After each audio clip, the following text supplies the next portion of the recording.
بالله من شرور أنفسنا ومن سيئات أعمالنا من يهده الله فلا مضل له ومن يضلل فلا هادي له ونشهد أن لا إله إلا الله وحده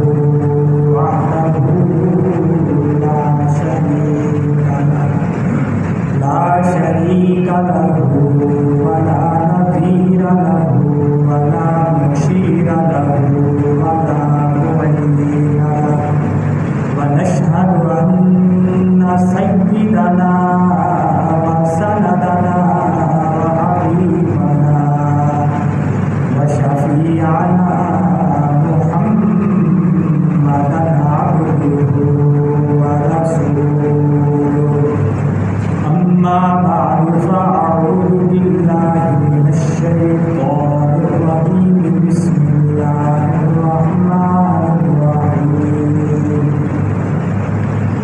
قل إن صلاتي ونسكي ومحياي ومماتي لله رب العالمين لا شريك له وبذلك أمرت وأنا أول المسلمين صدق الله العظيم.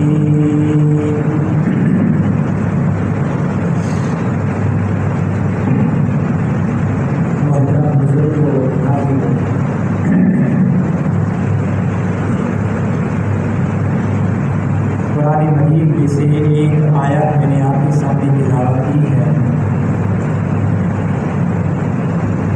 اس آیت کریمہ میں اللہ جل شانہ نے سارے دین کا خلاصہ ایک خوبصورت گلدستے کی صورت میں پیش فرمایا.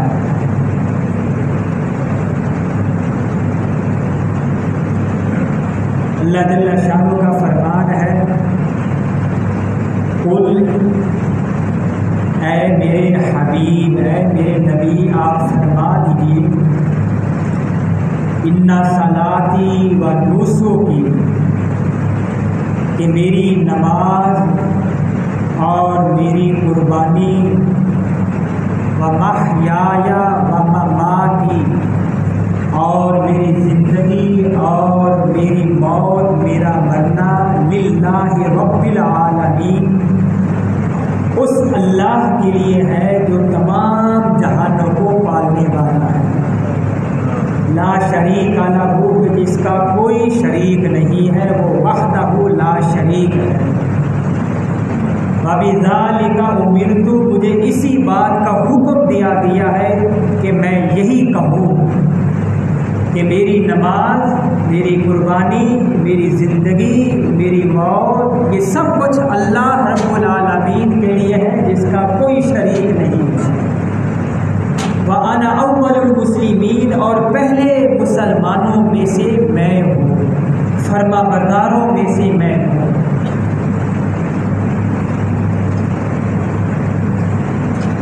تو اس میں 4 چیزوں کا اللہ تعالیٰ نے ذکر فرمایا ہے. نماز قربانی زندگی اور موت یہ چاروں کی چاروں چیزیں اللہ جل شانہ کے لیے. دنیا میں ہمیں ایک خاص مقصد دے کر ایک خاص مشن دے کر ہمیں بھیجا گیا ہے. اور کوئی بھی جب کوئی مشن ہوتا ہے مقصد ہوتا ہے اس مقصد میں اس مشن میں کامیابی کے لیے 2 چیزوں کا ہونا ضروری ہوتا ہے. پہلی چیز اس مشن کو کامیاب بنانے کے لیے توجہ کی ضرورت ہوتی ہے. ہمیں توجہ دینی پڑے گی، اور دوسری چیز ہمیں قربانی بھی دینی پڑے گی۔ میں اس کو ایک مثال سے سمجھاتا ہوں۔ ہماری اولاد ہوتی، ہمارے بچے ہوتے ہیں، ہمارے ذمہ ہے ان کی تربیت کرنا، ان کی دیکھ بھال کرنا۔ یہ تربیت ان کی کرنا، بچوں کی دیکھ بھال کرنا، یہ بھی ایک مقصد ہے۔ اب اس مقصد کو پورا کرنے کے لیے دو چیزوں کی ضرورت ہے۔ ایک تو ہمیں توجہ دینی پڑے گی، اور دوسری چیز کہ ہمیں ان کی تربیت کے لیے قربانی بھی دینی پڑے گی۔ ہمیں جب تنگ کرتے ہیں، ہم سب جانتے ہیں، بال بچوں والے ہیں، کتنے ایک دفعہ پریشان ہو جاتے ہیں، لیکن نبی کریم صلی اللہ علیہ وسلم کا فرمان ہے، من لم یرحم صغیرنا ولم یوقر کبیرنا فلیس منا، کہ جو ہمارے چھوٹے بچوں پر رحم نہ کرے، اور ہمارے بڑے بزرگ جو ہوتے ہیں، بوڑھے ماں باپ جو ہوتے ہیں، بوڑھے جو ہوتے ہیں، ان کا ادب و احترام نہ کرے، آپ نے فرمایا وہ ہم میں سے نہیں۔ اس سے ابھی میرے ذہن میں ایک نقطہ بھی آیا، ان دو کو کیوں ذکر کیا گیا، بچوں کو اور بوڑھوں کو؟ اس کی وجہ یہ ہے کہ جب آدمی بوڑھا ہو جاتا ہے تو وہ بھی بچہ ہی ہو جاتا ہے۔ سورہ یاسین میں آتا ہے وَمَن نُعَمِّرْهُ نُنَكِّسْهُ فِي الْخَلْقِ، کہ جب انسان بوڑھا ہو جاتا ہے، بڑھاپے کی دہلیز پر جب قدم رکھتا ہے، تو اب ہم اس کو پچھلی عمر کی طرف، بچپن والی عمر کی طرف لوٹا دیتے ہیں۔ جیسے بچے ضد کرتے ہیں کہ میں نے یہ کرنا ہے، یہ کرنا، میں نے یہ چیز لینی ہے، ایسے ہی بوڑھے جو ہو جاتے ہیں، ہمارے بزرگ جو ہوتے ہیں، اللہ خیر و عافیت والا معاملہ فرمائے، رحمت نازل فرمائے ہمارے سارے بزرگوں پر، سارے بوڑھوں پر۔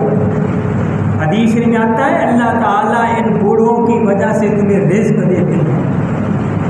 نوجوان میرے بھائی جو بیٹھے وہ یہ توجہ سے سن لیں، یہ اللہ کے نبی کا فرمان ہے۔ ہم تو ان بوڑھوں کو ایک بوجھ سمجھتے ہیں۔ جب ہم بچے تھے، کھا بھی نہیں سکتے تھے، کچھ بھی نہیں کر سکتے تھے، ہمیں ہمارے ماں باپ ہمیں پالتے تھے، ہر طرح ہمارا خیال کرتے تھے، ہماری تکلیف کا خیال کرتے تھے، بھوک پیاس کا خیال کرتے تھے، پیشاب پخانہ نکل جاتا اس کو صاف کرتے تھے۔ آج ہم کچھ بھی نہیں کر سکتے۔ ہمارے ماں باپ جب بوڑھے ہو جاتے ہیں، ہمارے طرف وہ محتاج ہو جاتے ہیں، تو ہم اپنے آپ کے لیے ان کو ہم اپنے لیے بوجھ سمجھتے ہیں۔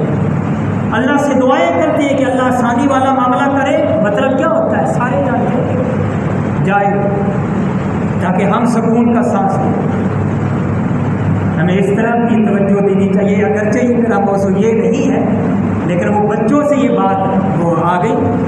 تو یہ بوڑھے جو ہوتے ہیں یہ بھی بچے ہو جاتے ہیں، اس لیے ان کا خیال کرنا چاہیے بوڑھوں کا۔ برداشت والا ماتا اپنے اندر پیدا کرے۔ وہ ایک واقعہ آتا ہے، سمجھدار باپ تھا، اس کا چھوٹا سا بیٹا تھا، وہ دیوار کے اوپر کوا آ کر بیٹھ گیا۔ چھوٹا بیٹا باپ سے پوچھ رہا ہے ابا وہ کیا چیز بیٹھی، وہ دیوار کے اوپر کالی سی کیا چیز بیٹھی؟ باپ نے بتایا بیٹا یہ کوا ہے، اپنی پنجابی کہا جنوں کے اندر یہ کوا بیٹھا ہے۔ بیٹے نے پھر پوچھا، باپ نے پیار سے پھر پوچھا 16 مرتبہ بچے نے باپ سے پوچھا، اور باپ ہر مرتبہ ہر دفعہ اور زیادہ پیار سے بتاتا تھا، لاڈ سے بتاتا تھا۔ میری طرف توجہ رکھیں۔ تو جب باپ بوڑھا ہو گیا اور بچہ جب جوان ہو گیا، اب باپ بیٹے کا محتاج ہو گیا، تو پھر جب بیٹے کو تھوڑی تکلیف ہوئی باپ کی وجہ سے، کبھی باپ بڑھاپے کی وجہ سے وہ کھانسی بھی ہو جاتی ہے، طرح طرح کی بیماریاں پیدا ہو جاتی ہیں، یہ اللہ کا نظام ہے۔ بیٹا تنگ آ گیا تھا، باپ بیٹے نے جو کچھ سال پہلے باپ سے پوچھا تھا وہ دیوار کے اوپر کیا چیز بیٹھی، باپ نے وہ لکھ لیا تھا. اس لیے میں نے آپ سے یہ کہا کہ 16 مرتبہ پوچھا، باپ نے وہ لکھا تھا 16 مرتبہ. تو باپ نے یہ کہا کہ بیٹا وہ میرا جو صندوق پڑا نا اس میں ایک پرچی پڑی ہے، وہ اٹھا کر دے. بیٹا لے کر آیا، بیٹے سے کہا کہ یہ پرچی کھول لو اور اس کے اوپر دیکھو کیا لکھا ہو، مجھے پڑھ کر سنا. بیٹے نے جب کھولا پرچی کو، جب کھولا اور پڑھا تو اس اوپر وہی لکھا تھا کہ ایک وقت میں نے اپنے باپ سے یہ کہا تھا کہ ابا کو دیوار کے اوپر جو پرندہ جو بیٹھا ہے کہ اس کو کیا کہتے ہیں، اور اس کے اوپر لکھا ہوا تھا 16 مرتبہ باپ سے بیٹے نے پوچھا تھا. اب بیٹا جو تھا وہ شرمندہ ہوا. تو کہنے کا مقصد کہ ہمیں ان کا خیال کرنا چاہیے، بڑوں کا، بزرگوں کا. اللہ ان کے صدقے ہمیں رزق دیتے ہیں. یہ جب تک گھروں میں موجود ہیں رحمتیں ہی رحمتیں ہوتی ہیں. سچی بات میں کر رہا ہوں، آنکھوں دیکھا واقعہ میں آپ کے سامنے عرض کر رہا ہوں. لاکھوں پتی میرے سامنے اب موجود ہیں کہ جو اب گویا کہ شاید وہ ہم سے مانگے، ایسی ان کی حالت ہو چکی. ماں باپ کا خیال کیا کرو. من لم یرحم صغیرنا ولم یوقر کبیرنا فلیس منا. اس لیے ان بزرگوں کا، بچوں کا خیال کیا کرو. بچوں نے ضد کرنی ہوتی ہے یا بوڑھوں نے ضد کرنی ہے؟ نوجوانوں نے کیا ضد کرنی ہے؟ نوجوانوں نے کیا شرارتیں کرنی ہے؟ بچوں نے شرارتیں کرنی ہوتی ہیں. اس لیے پیار کے ساتھ، محبت کے ساتھ نبی کی زندگی کو دیکھیں، آپ کیسے بچوں کے ساتھ پیش آتے تھے. حسنین کریمین کے ساتھ، چھوٹے چھوٹے بچوں کے ساتھ. چھوٹے چھوٹے بچے ٹھنڈا پانی لے کر آتے تھے اور کہتے تھے یا رسول اللہ اس میں اپنا مبارک ہاتھ ڈال دیجیے. سخت سردی ہوتی تھی اور اس سخت سردی کے زمانے میں آپ اپنا مبارک ہاتھ پانی میں ڈالتے تھے اور پھر وہ متبرک اور مقدس پانی اپنے گھروں میں لے کر جاتے تھے اور وہ استعمال کرتے تھے. تو بچوں کی تربیت ہمیں توجہ کی بھی ضرورت ہے اور قربانی کی بھی ضرورت ہے. ہمیں اپنی راحت، اپنا سکون وہ قربان کرنا پڑے گا. ایک زمیندار ہے، اس نے زمین کی حفاظت کرنی ہے. کیسے زمین کی حفاظت کرنی ہے؟ اپنی کھیتی کی کیسے حفاظت کرنی ہے؟ توجہ بھی دے گا. اگر توجہ نہیں دے گا زمیندار جو ہوتا ہے تو اس کی زمین، اس کی کھیتی ختم ہو جائے گی. اور اس کے ساتھ ساتھ توجہ کے ساتھ ساتھ قربانی بھی دے گا. گرمی ہے، دھوپ ہے، سردی ہے، جب اس کا وقت ہوگا پانی لگانے کا، چاہے آدھی رات ہو، رات کا 1 بجا ہو، 2 بجے ہوئے، اس نے اٹھنا ہے پانی لگانے کے لیے.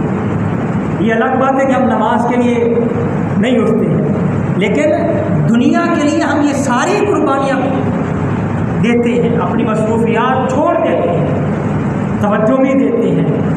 تو جو بھی کوئی مشن یا مقصد ہوتا ہے اس کی کامیابی کے لیے یہ 2 چیزیں ضروری ہوتی ہیں. ایک توجہ دینی پڑے گی اور دوسرا قربانی دینی پڑے گی. اللہ تعالیٰ نے ہمیں ایک خاص مشن دے کر بھیجا اور وہ مشن اور مقصد ہے ہدایت. ہم جب بھی نماز پڑھتے ہیں، نماز کے اندر سورہ فاتحہ اس میں ہم یہ پڑھتے ہیں اہدنا الصراط المستقیم، یا اللہ ہمیں ہدایت عطا فرما سیدھے راستے کی، صراط مستقیم کی. وہ کون سا سیدھا راستہ، کون سا صراط مستقیم ہے؟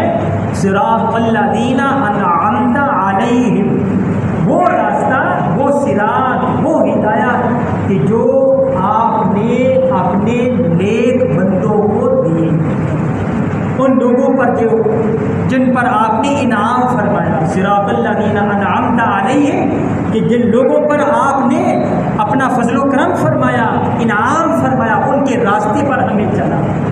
تو ہدایت ہم نے خود بھی اس پر چلنا ہے اور دوسرے لوگوں کو بھی اس پر چلانا ہے. یہ ہمارے ذمہ ہے. کنتم خیر امۃ اخرجت للناس تأمرون بالمعروف تؤمنون باللہ تأمرون بالمعروف وتنہون عن المنکر، کہ تم بہترین امت ہو کہ لوگوں کو خود بھی اچھی باتوں پر عمل کرتے ہو، نیک باتوں پر عمل کرتے ہو اور آگے لوگوں کو بھی حکم دیتے ہو. خود بھی برائیوں سے بچتے ہو، لوگوں کو بھی برائیوں سے بچانے کی کوشش کرتے ہو. تو اللہ تعالیٰ نے ہمیں ہدایت دے کر بھیجا ہے. ہم خود بھی اس ہدایت پر چلیں اور لوگوں کو بھی ہدایت پر چلائیں۔ تو اللہ تعالیٰ نے فرمایا ہماری نماز بھی اللہ کے لیے ہے۔ نماز یہ جسمانی عبادت ہے، جب ہم نماز پڑھتے ہیں تو اس میں توجہ بھی دی جاتی ہے اور قربانی بھی دی جاتی ہے۔ گھر میں ہو گھریلو مصروفیات ہم چھوڑ دیتے ہیں، دفتر میں ہو نماز کا وقت ہو گیا تو دفتری تمام جو معاملات جو ہوتے ہیں وہ ہم چھوڑ دیتے ہیں اور نماز کے لیے آتے ہیں، توجہ بھی دیتے ہیں اور قربانی بھی دے رہے ہیں، مصروفیات کو چھوڑ رہے ہیں۔ اور یہ نماز ایسا اللہ تعالیٰ کا فریضہ ہے کہ اللہ تعالیٰ نے اپنے پیارے حبیب کو اپنے پاس بلا کر یہ تحفہ ہمارے لیے دیا۔ باقی ساری باتیں وہ زمین پر فرش پر اللہ تعالیٰ نے آپ کو عطا فرمائی، لیکن نماز یہ اتنا اہم تحفہ ہے، اس لیے حدیث میں آتا ہے الصلاۃ معراج المؤمن، کہ نماز مومن کی معراج ہے۔ نماز پڑھیں گے گویا کہ ہماری معراج ہو۔ اور یہ نماز ایسی عبادت ہے فسجد واقترب، کہ جب ہم سجدہ کرتے ہیں تو ہمیں سجدہ کرنے کی وجہ سے اللہ کا قرب حاصل ہو جاتا ہے، اللہ کے قریب ہو جاتے ہیں۔ دنیا میں ہر آدمی چاہتا ہے کہ میرے سے بڑا آدمی جو ہے اس کے ساتھ مجھے قرب حاصل ہو جائے۔ تو یہ اللہ تعالیٰ خود فرما رہے ہیں کہ اگر تم میرا قرب حاصل کرنا چاہتے ہو تو سجدہ کرو، نماز پڑھو، نماز پڑھنے سے تمہیں میرا قرب حاصل ہو جائے۔ حضرت امیر المومنین حضرت عمر فاروق رضی اللہ تعالی عنہ نے ایک اپنا فرمان جاری کیا ساری گورنروں کے نام۔ اس میں یہ لکھا تھا کہ تمہارے جتنے بھی امور ہیں، معاملات ہیں، کام کاج ہیں، میرے نزدیک تمام امور میں سب سے زیادہ اہم امر جو ہے ان اہم امری کو، سب سے زیادہ اہم جو معاملہ امر جو ہے، حکم جو ہے، وہ ہے نماز کی حفاظت کرنا۔ اپنے گورنروں کو یہ خط لکھ رہے ہیں کہ دیکھو اگر تم نماز کی حفاظت کرو گے تو پھر تمہارا دین بھی محفوظ ہے اور تمہاری دنیا بھی محفوظ ہے، دنیا کے سارے معاملات پھر تمہارے محفوظ ہو جائیں گے۔ اور اگر تمہاری نماز جو کہ بہت اہم فریضہ ہے، اگر یہ محفوظ نہیں، اس کو ہم وہ لاپرواہی میں چھوڑ دیتے ہیں، نماز کو غفلت کی وجہ سے چھوڑ دیتے ہیں، تو پھر آپ نے فرمایا تھا کہ پھر تمہارے باقی امور بھی وہ ضائع ہو جائیں گے۔ اس لیے نماز یہ اہم فریضہ ہے۔ بعض لوگ کہہ دیتے ہیں کہ ہم یہ رزق حلال کما رہے ہیں، رزق حلال کمانا یہ بھی بڑی عبادت ہے، یہ کہا جاتا ہے۔ تو ہم یہ بھی یہ رزق حلال جو کہ بہت بڑی عبادت ہے، رزق حلال کمانا یہ عین عبادت ہے، عبادت ہے اللہ تعالیٰ کی۔ ہم نماز کیسے پڑھیں گے؟ لیکن یہ بھی ہمیں ذہن میں رکھنا چاہیے، حدیث شریف میں آتا ہے نبی کریم صلی اللہ علیہ وسلم نے فرمایا طلب کسب الحلال فریضۃ بعد الفریضۃ، کہ حلال کمانا یہ بھی فرض میں شامل ہے لیکن یہ نماز کے بعد فرض ہے، بعد الفریضہ، نماز والے فرض کے بعد یہ فرض ہے۔ سارے اپنے اپنی جگہ پر یہ فرائض ہیں، احکامات ہیں۔ کئی حضرات کہہ دیتے ہیں قربانی کیا، صدقہ کر دو، پیسے دو، تو ایسے ہی کچھ جانور ان کو قربان کرنا ہے، ان کو تکلیف پہنچانا ہے، تو ان کو بھی یہ ذہن میں رکھنا چاہیے کہ بھائی اللہ تعالیٰ کے یہ الگ الگ احکامات ہیں۔ صدقہ کرنا، خیرات کرنا، زکوٰۃ دینا، یہ اللہ تعالیٰ کے فرائض احکامات ہیں، اور قربانی کرنا یہ اللہ تعالیٰ کا حکم ہے۔ یہ سارے الگ الگ احکامات ہیں۔ تو میں عرض کر رہا تھا نماز، اللہ فرما رہے اِنَّ صلاۃ، نماز، اور یہ نماز یہ ہمارا کامیابی کا ابتدائی مرحلہ ہے۔ مولا کے درمیان، اللہ کے درمیان اور اللہ کے بندے کے درمیان یہ براہ راست یہ ایک رابطہ ہے، نماز پڑھنا۔ اور اس کے بعد وہ نسو کی قربانی کرنا، یہ بھی بہت اہم چیز ہے، جیسا کہ ابھی یہ قربانی گزری ہے، اور ان دونوں کو اللہ نے اکٹھے ذکر فرمائے، فصلی لربک وانحر۔ اس سے یہ معلوم ہوا کہ نماز پڑھنا اور قربانی دینا یہ دونوں، ان دونوں کا آپس میں بہت گہرا تعلق ہے۔ نماز پڑھنے سے ہماری ابتدائی زندگی وہ کامیاب بن جاتی ہے۔ جس زندگی کو اللہ تعالیٰ نے ذکر فرمایا وَمَحْيَايَ کہ میری زندگی اللہ کے لیے ہے، تو نماز پڑھنا یہ زندگی کی ابتدا کو کہا جاتا ہے، ابتدائی منزل کو نماز پڑھنا یہ ابتدائی منزل کو کہا جاتا ہے۔ وَنُسُكِي اور قربانی دینا، قربانی جو ہوتی ہے یہ انتہا پر ہوتی ہے، گویا کہ یہ زندگی کے انتہا کو قربانی کہا جاتا ہے، اور جب زندگی کی انتہا ہو جاتی ہے تو پھر موت ہو جاتی ہے، اور اس موت کو اللہ نے ذکر فرمایا اپنے اس الفاظ میں وَمَحْيَايَ اور میری موت بھی للہ رب العالمین، اللہ رب العالمین کے لیے۔ تو میرے عزیزو اس آیت کریمہ سے معلوم ہوا کہ ہماری نماز یہ بھی اللہ کے لیے، اور نماز سے چونکہ زندگی کی ابتدا ہوتی ہے تو زندگی جو ہے یہ بھی اللہ کے لیے، اور وَنُسُكِي قربانی یہ اللہ کے لیے ہے، اور اس قربانی سے چونکہ موت ہو جاتی ہے، موت واقع جب ہم جانور کو قربان کرتے ہیں تو موت طاری ہو جاتی ہے، موت واقع ہو جاتی ہے، تو یہ موت ہمارا مرنا بھی اللہ کے لیے، گویا کہ ہمارا یہ چونکہ اللہ نے یہاں پر وہ ابتدا کو بھی ذکر فرمایا اور انتہا کو بھی ذکر فرمایا، یعنی زندگی اور موت، اور ان کے درمیان والا جو ان کے درمیان جو ہے یعنی باقی جو عبادات ہیں وہ ساری کی ساری وہ بھی اللہ کے لیے۔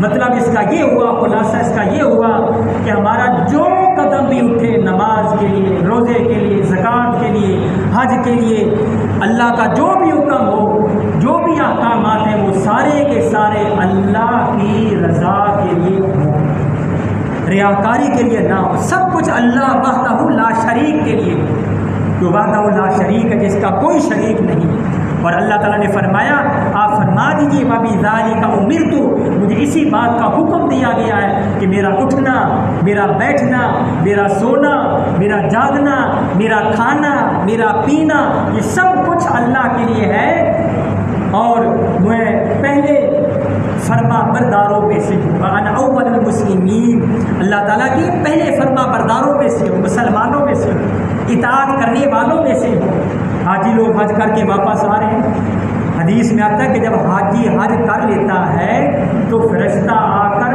کمر پر یوں تھپکی دیتا ہے کہ دیکھو، اگرچہ وہ سن تو نہیں سکتے لیکن یہ حدیث میں آتا ہے، فرشتہ کہتا ہے تھپکی دے کر کہ دیکھو اب آپ بالکل بخشے بخشائے ہو چکے ہیں، آپ کے سارے گناہ معاف ہو چکے ہیں۔